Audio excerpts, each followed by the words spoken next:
మాజీ మంత్రి వైఎస్ వివేకానందరెడ్డి హత్య కేసుకు సంబంధించిన పరిణామాలు చూస్తూ ఉన్నాం. సిబిఐ కోర్టులో దీనికి సంబంధించి సిబిఐ యొక్క మరో ఛార్జ్ షీట్‌ని ఫైల్ చేసింది. ఈ ఛార్జ్ షీట్‌లో ఉన్న అంశాలు చూసిన తర్వాత ఈ కేసులో ఏం జరిగిందనే విషయం బయటపడుతోంది.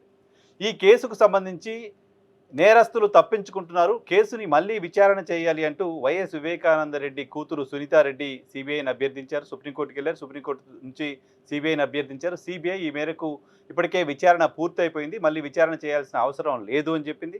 సిబిఐ చెప్పిన దానిపైన మళ్ళీ వాదనలకు వెళ్లారు సునీతారెడ్డి.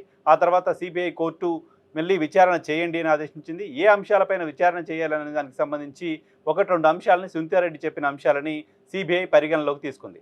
సిబిఐ పరిగణనలోకి తీసుకున్న అంశాల్లో ప్రధానమైనది వైఎస్ ప్రకాష్ రెడ్డి మనవడు అర్జున్ రెడ్డికి నిందితుడిగా ఉన్న వివేకానంద రెడ్డి హత్య కేసులో నిందితుడిగా ఉన్న సునీల్ యాదవ్ సోదరుడు కిరణ్ యాదవ్ ఒక మెసేజ్ పంపించారు. తెల్లవారుజామున 5 గంటలకి వివేకం సార్ చనిపోయారు అంటూ మెసేజ్ పంపించారు. సో ఈ వార్త ఉదయం 6:30, 7 గంటల తర్వాత బయటకు వస్తే 5 గంటలకే ఈ మెసేజ్ ఎలా పంపించారు అనేది ఆమెకున్న అనుమానం. దీనిపైన సిబిఐ విచారణ చేసింది.